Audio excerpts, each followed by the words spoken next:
இயேசு கிறிஸ்துவின் நாமத்தினால் உங்களை வாழ்த்துகிறோம். இந்த நல்ல நாளிலே ஆண்டவருடைய வார்த்தையை நாம் பார்க்கலாம்.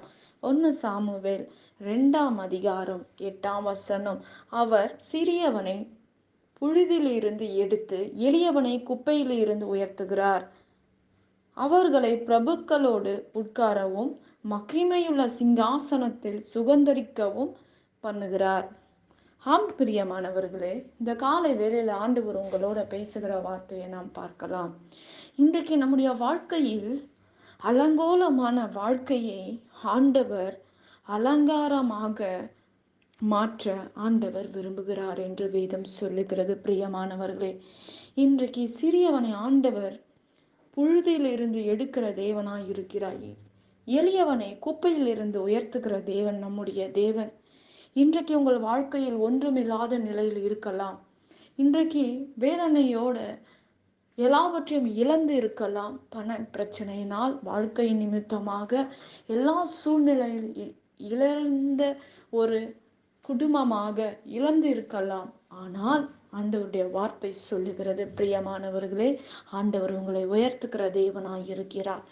யோசேப்பு தன் சகோதரி நிமித்தமாக அவன் எல்லாவற்றையும் இழந்து தூர தேசத்துக்கு விற்று விடுகிறார்கள். ஆனாலும் கர்த்தர் யோசேப்பை அறிந்திருக்கிறார். யோசேப்பினுடைய நிலைமையை ஆண்டவர் மாற்றினார் என்று வேதம் சொல்லுகிறது. பிரியமானவர்களே, அவன் எளியவனாக குப்பையில் இருந்தான், குழியில் இருந்தான். ஆனால் கர்த்தர் உயர்த்தினார் யோசேப்பை. பிரபுக்களோட உட்கார பண்ணினார் ஆண்டவர். மகிமையான சிங்காசனத்தை சுகந்தரிக்கவும் பண்ணுகிற தேவனாய் இருக்கிறார். இன்றைக்கு உங்களுடைய வாழ்க்கையிலும் என்னுடைய வாழ்க்கையிலும் இன்றைக்கு நீ கீழே இருக்கலாம். யோசேப்பை போல படுகுழியில் நீ விழுந்து இருக்கலாம். ஆனால் கர்த்தர் உங்களை உயர்த்துவார் என்று வாக்கு பண்ணுகிறார். பிரியமானவர்களே, இன்றைக்கு உங்கள் வாழ்க்கை மாறும், உன் சூழ்நிலைகள் மாறும்.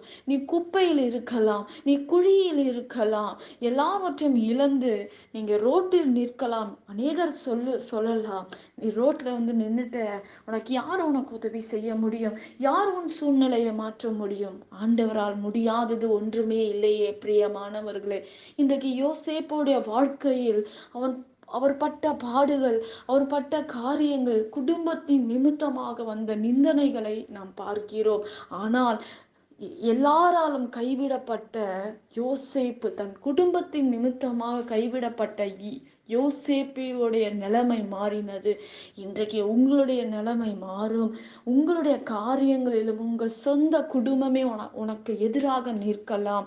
ஆனால் கர்த்தர் எல்லாவற்றையும் மாற்றி பெரிய காரியங்களை உங்கள் வாழ்க்கையில் செய்து முடிக்கிற தேவனா இருக்கிறார் என்று வேதம் சொல்லுகிறது. பிரியமானவர்களே, கர்த்தர் ஒரு மனுஷனோடு இருந்தால் எல்லாவற்றையும் சுதந்தரித்து கொள்ள முடியும். கர்த்தர் எல்லாவற்றையும் சுதந்தரித்து கொள்ள முடியும் என்று வேதம் சொல்லுகிறது. இந்த நாளிலே ஆண்டவருடைய வார்த்தை சொல்லுகிறது. இன்றைக்கு கர்த்தருடைய வார்த்தை பெரிதான காரியங்களை செய்யும். இன்றைக்கு ஆண்டவருடைய வாழ்க்கையில் இப்படிப்பட்ட காரியங்கள் நம்முடைய வாழ்க்கையில் நடந்தாலும் கர்த்தர் நமக்கு வெளிச்சமாய் இருப்பார், நம்மை உயர்த்துவார். நம் சூழ்நிலைகளை மாற்றுகிற தேவன் நம்முடைய தேவனாய் இருக்கிறார். பிரியமானவர்களே, நிச்சயமாக ஆண்டவர் நம்முடைய வாழ்க்கையில் அலங்கோலமான வாழ்க்கையை அலங்காரமாக மாற்றுகிற தேவன் நம்முடைய தேவனாய் இருக்கிறார். இன்றைக்கு இந்த உலகத்தில் இல்லை. இவர் ஒரு குயவனை போல நம்முடைய வாழ்க்கையை அநேகருக்கு பிரயோஜனமுள்ள பாத்திரமாக நம்மை மாற்றுகிற தேவன். ஆகவே உங்கள் முன்னோர்கள் எப்படி வாழ்ந்தார்கள் என்பதை வைத்து எதிர்காலத்தை நாம் தீர்மானிக்க முடியாது.